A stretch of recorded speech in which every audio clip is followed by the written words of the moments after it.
and gentlemen, this show is one of the many reasons why we do the show. You'll not believe what you're about to hear. There's a child out there that this man loves. You'll meet him in a moment. He thought it was his and then was told by his wife, I want a divorce, and then he found out through DNA tests that he was not the biological father. The now non-father is forced to pay child support. Does that seem odd to you? Why? Because he's the only available male.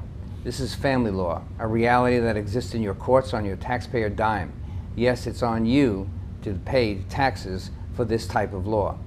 Done, quote unquote, on your behalf? It's strange indeed. So we're about to hear these outrages often, and let's hope that we can handle this outrage today. This is a little unusual, and I have with my left Mike DeFrancesca, who's a paternity victim here, and to his left Gary Jacobs, a legal reformer. If you would do me a favor, and if you could do the highlight version of your story, and just basically how we just talked about it just a moment ago, so I can set the pace for the group.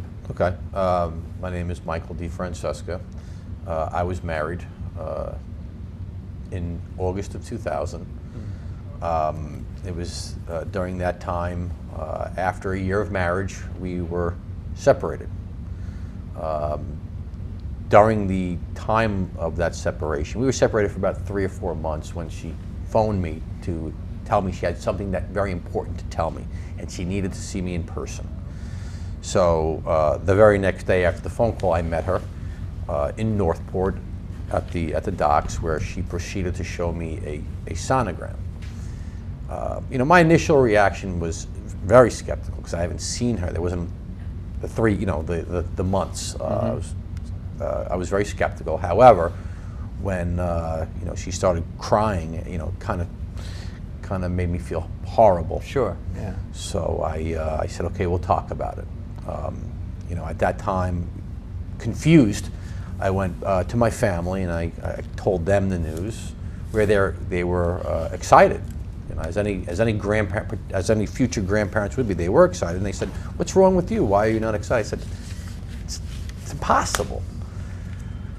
However, after obviously the situation, I wish I could go back and tell that guy, don't do it. But I went back with her, and we bought a house together, and we moved in, and we were going to start, what I deemed, a family. I want to raise my child the right way. So you really didn't give a lot of thought at that point. You had this inkling, though, didn't you? Yes, there was a lot of skepticism, but it was quickly overshadowed by excitement. Right. And the love. And love. I was raised very well. I was raised traditional, very well. 5 o'clock, dinner every night with the family, 5 p.m. In my neighborhood where I grew up, we were a bunch of kids all the same age. We all had, our fathers all had distinct whistles, and we'd all go running when we heard our whistles. So that was my life, that was my childhood, and it was, I'm grateful to have that type of family.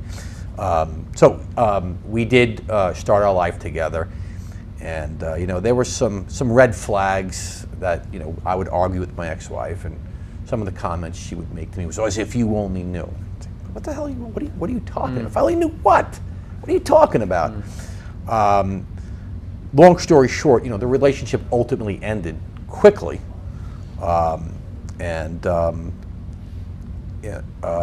I guess I should point out, and this is another thing that really made me concerned, was the day I walked out of my house, another man moved in. That literally hours after I left. Wow. How old was your daughter at this point? She was 3. Curiously enough, I went to pick up my daughter, as I did every other. I was after the initial divorce, I was always involved. I was always there, talking to her, picking her up, playing with her. You had to go of it. Yeah, no, I was very, very into it, right? engaged. I was engaged. Yeah. I love being a dad. Great. We were on my porch. Well, her porch. It's now her porch, and she said to me something very curious. She said, "Do you mind if Ross adopts Caitlin?" It's like, what does that do to what does that do to a guy? I stared at her with my mouth open, and I just said, she goes, "You don't have to pay anything. and you could still see her. To let my boyfriend adopt your daughter. So, you know, these are occurrences that would happen and you know, create a lot of emotions. Second guessing, sure. A lot of things going on there. Yeah. So, you know, time passed. Unfortunately for me, too much time passed. Because New York State does have a law. You know, we were divorced. I signed that paperwork, and approximately, you know, a year and a half later, my parents, who were elderly, said to me, you know, we're making our wills. And, you know, there was really no engagement. My parents would call Lynette, can we see the grand, and it was. They didn't get a chance to spend any time? No, not at all. So my father said to me, Michael. Was that by design, Mike? Yeah, not yet. Hindsight being 20/20, absolutely. Yeah. My father said to me, we're making our wills. We'd like, your mother and I would like you to do a paternity test. Now, this is where many men may differ. Right. You know, what would a man who loves his child do when their parents asked him to do a paternity test? And if there was no occurrences that created doubt, and like asking the boyfriend to adopt, I would have said, no, Mom, Dad, I'm not doing the paternity test. This is my, you know. Sure. I relented because of all those occurrences, and I said, let's see what the hell. I hope you're not feeling guilty about that. I mean, based on all the signs you had, that was the thing you had to do. Yes, and I've asked many men whom I respect and who I like, even my father. There's no one like him in the world, but I've asked many men whom I respect and who I try to be like. 100% of them, no, I would have done it in a second. So yes, we did a DNA. And there are only two answers you can get with a DNA test: 0% or 99. And when that test came back 0%, you know, my heart dropped. I lost it. You know, everybody's crying. Sure, I lost it. So I called the DNA lab and I said, "This is a mistake." No, sir. We stand by our results. I'm sorry, it's not your child. No, you don't understand. It's a mistake. You don't understand. She looks like me. No, sir. It's not. It's no. So then. It was a very expensive test, $400 or $500. So we did multiple, did 3 more times from different labs. So I was all 4 labs. The result of the paternity test was 0%. I would have, after the second one, Gave up? I don't know what I would have done because the love for the child interferes with my brain right now. But the second DNA test is pretty conclusive. Yeah. But I can appreciate why you stuck it in. No. Well, Yeah. you know, I appreciate that coming from you.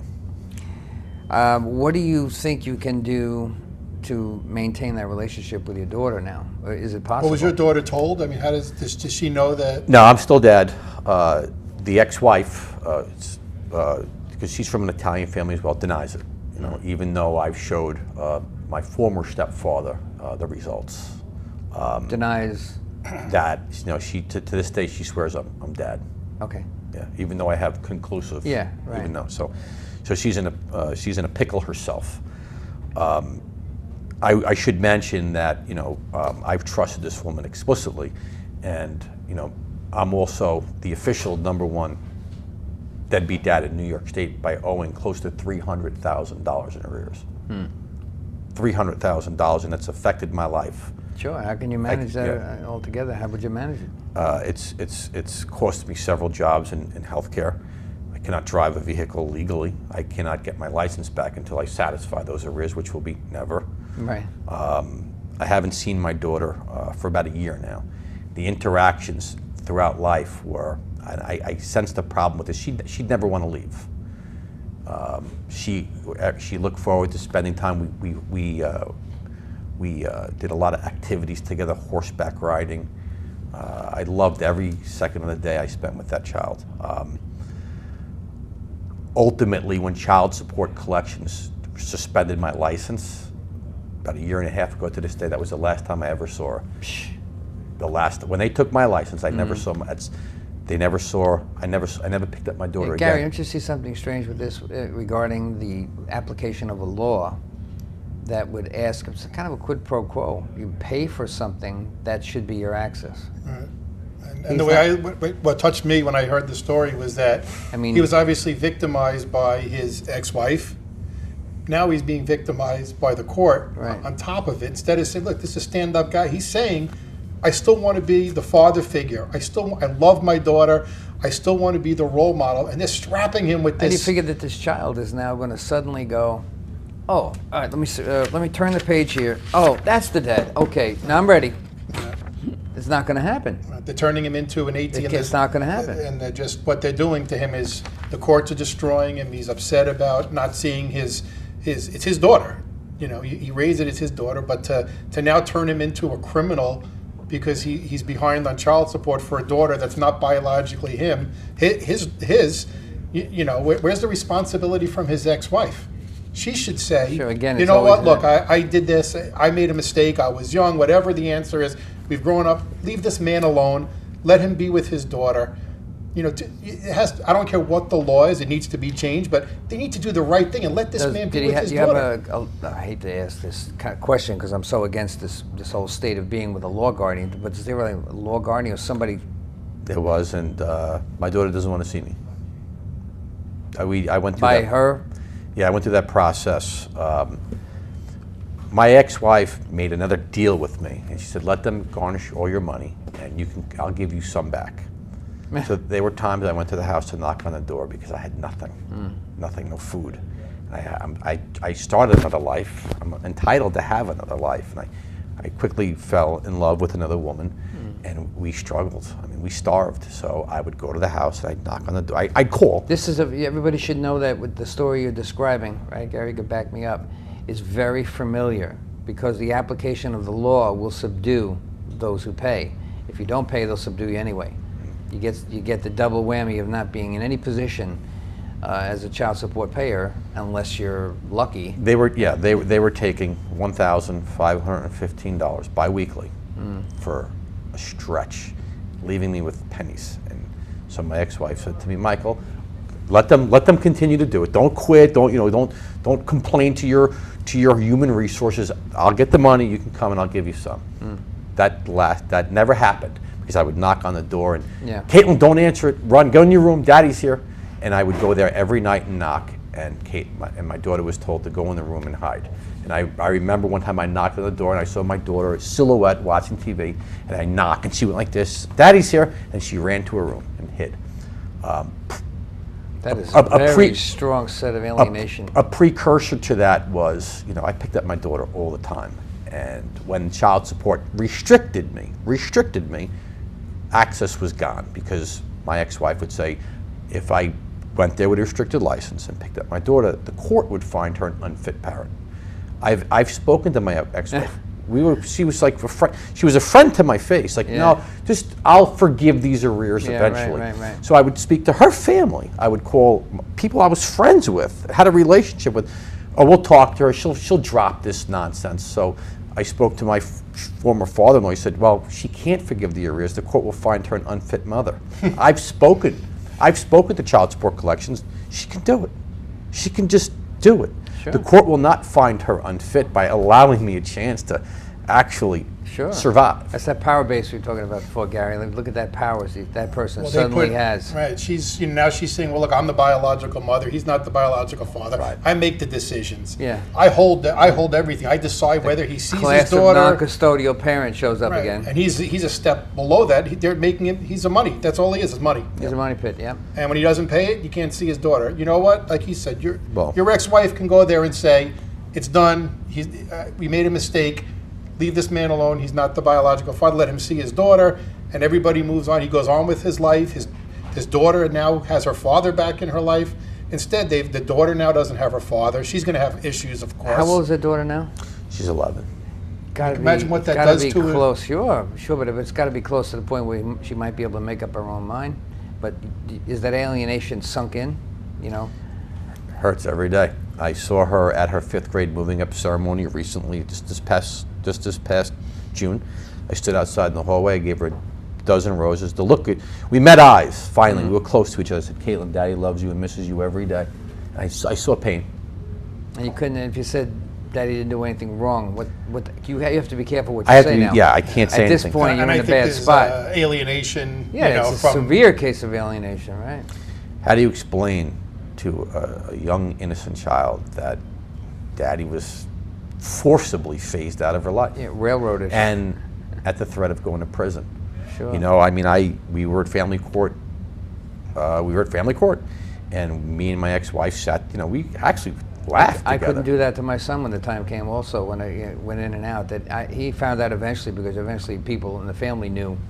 But that's what happens. Eventually, somebody finds out, and what are you going to do then? Yeah, I mean, why didn't you tell me, Dad? Well, Chris, in my opinion, you have to realize what you're dealing with. And real quick, she filed a violation of that I wasn't making that full payment, and we were in court. We were in court for about 4 hours, 5 hours. I went up to the bailiff or the guard, whatever, CO, and I said, we've been sitting there for 4 hours. He's like, what's your name? I said, DeFrancesca Farina. He goes, Farina, we called her 2 hours ago. I'm like, so being selfless, I said, the woman's been sitting there all 4 hours. You didn't call her? She's missing work. They said, so what happens now, officer? He goes, we're not hearing your case. You can go home. Right. So I walked over to Lynette and I said, Lynette, they're not hearing us. She goes, why? They called your name. You didn't hear. So I said, I'm leaving. I'll see you later. I left. 1 day later, it's the Halloween parade at Tacan Elementary School. I come walking up, my ex-wife now. Okay, I left the court. She stayed. The bailiff told the guard told me to leave. I come. Hey, we're smiling, we're laughing, we're waving at our daughter walking the parade. I say I'll pick up Caitlin tomorrow for the headless horseman ride that I love to take her to. I go knock on the house door. You can't have her. I'm going to take her. I said, excuse me, I'm here. I'm Caitlin. We've been talking about this. No, you can't hear. So I'm taking her, not you.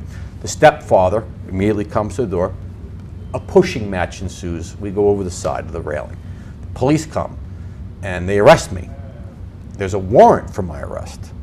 A warrant for missing that court date. Yeah, that's unbelievable. So I left the court. I've seen that. My ex-wife managed to have the judge hear our case without me present when I was there for 5 hours. And she was. The next day, I see her at the parade. We're laughing and talking. She could have said, by the way, there's a warrant for your arrest. She didn't say that. The next day, I go pick up my daughter. The only reason Looks like you were set up. Yes. The only reason she wouldn't let me take my daughter to the Headless Horseman was because she knew there was a warrant for my arrest. Right. Yeah. Yes. Yeah. So that's what I'm dealing with. That's my daughter's mother. Well, the courts are letting it happen, Mike. That's the sad thing. Yeah. They should say, somebody should say, look, whatever the law is, it's common sense. It's family court. You know what?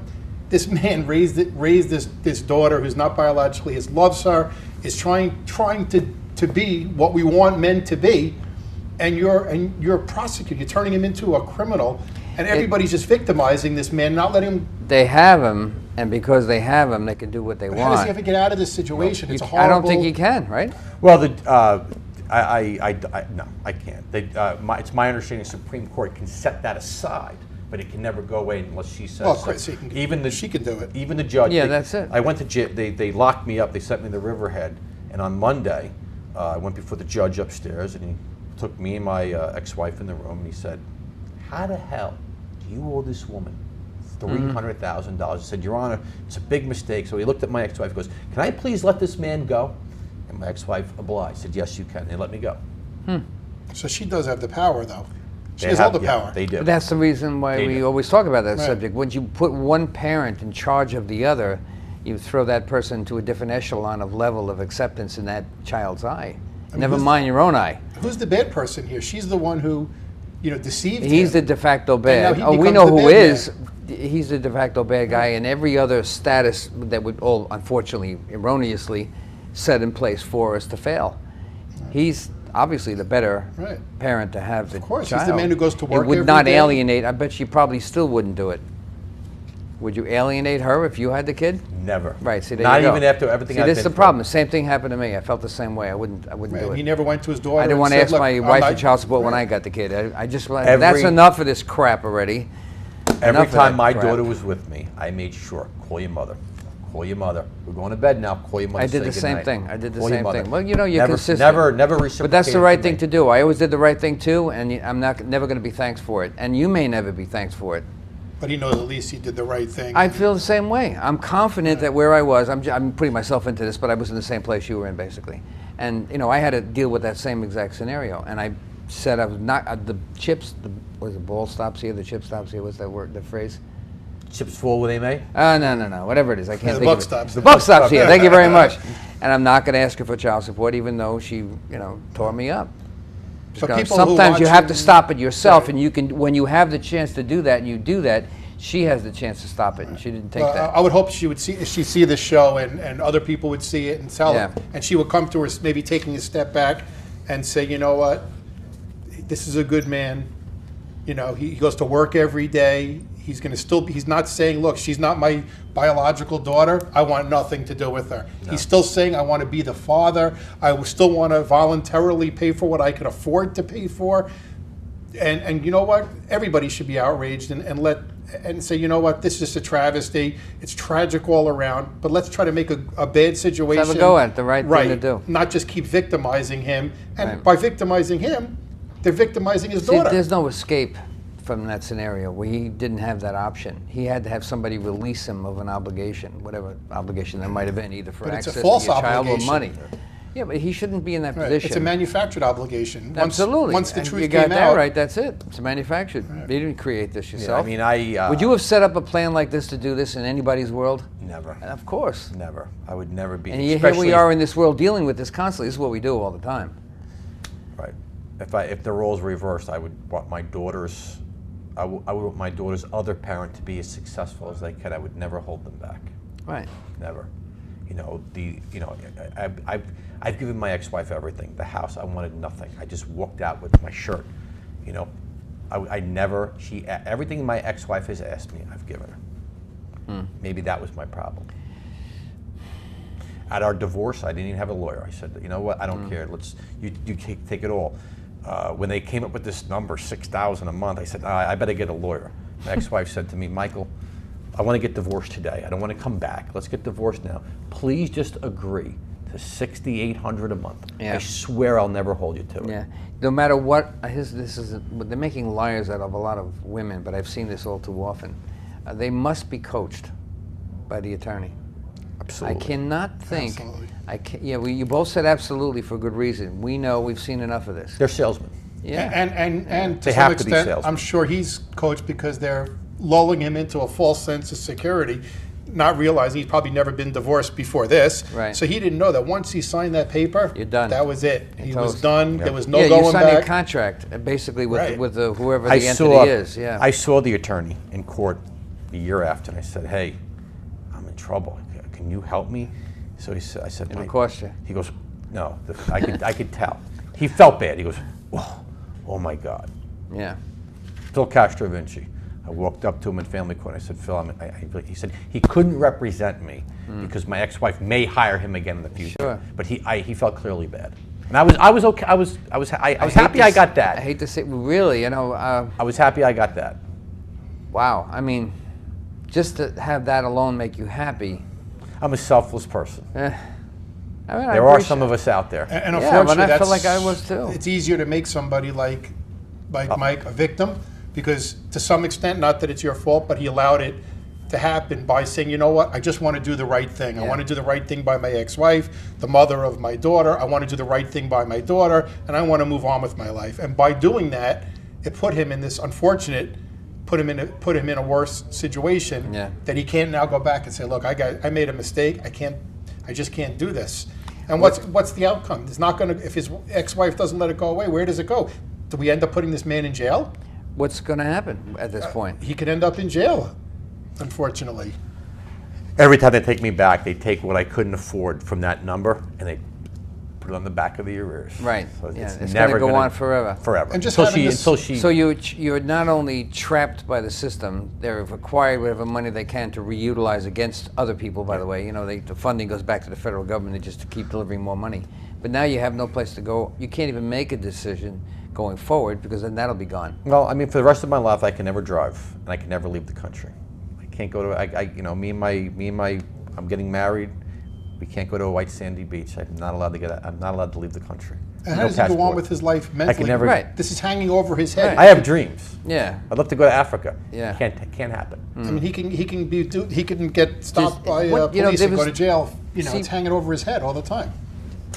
Cases like this often, as you know, Gary, because we've talked about this for a long time, are from a vindictive wife. What would she be vindictive about? I found out something I wasn't supposed to find out.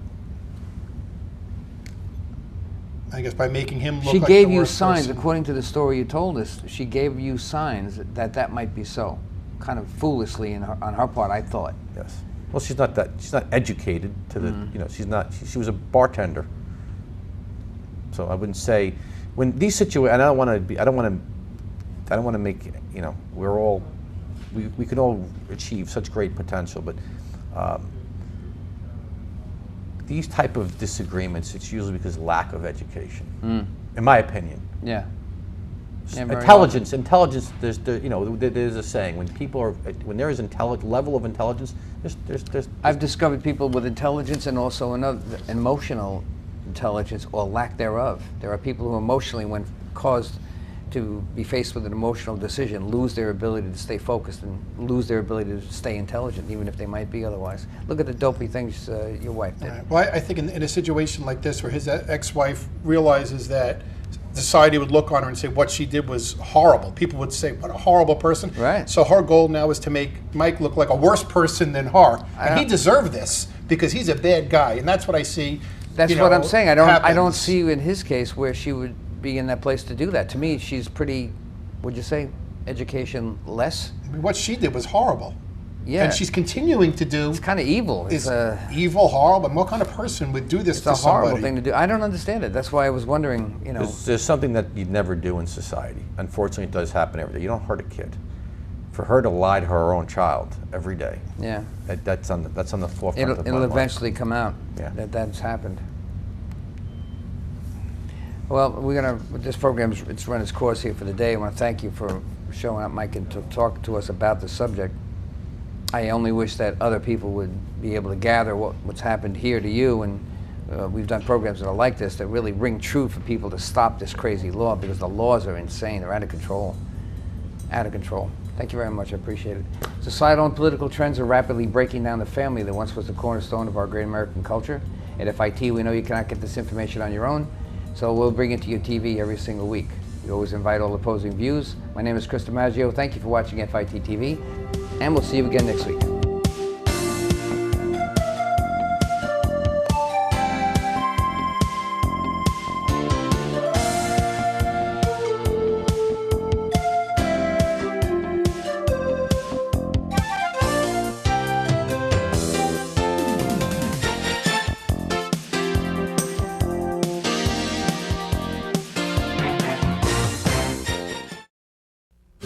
Your generous support has made it possible for United Way to help build strong communities across America for over 100 years. Thank you. Now more than ever, it's crucial that we maintain the strength and vitality of our neighborhoods, towns, and cities. United Way is active in local communities 365 days a year, making a measurable difference in the lives of Americans. Helping local communities identify pressing issues and opportunities, and committing the resources necessary to address them. United Way helps to strengthen America one community at a time.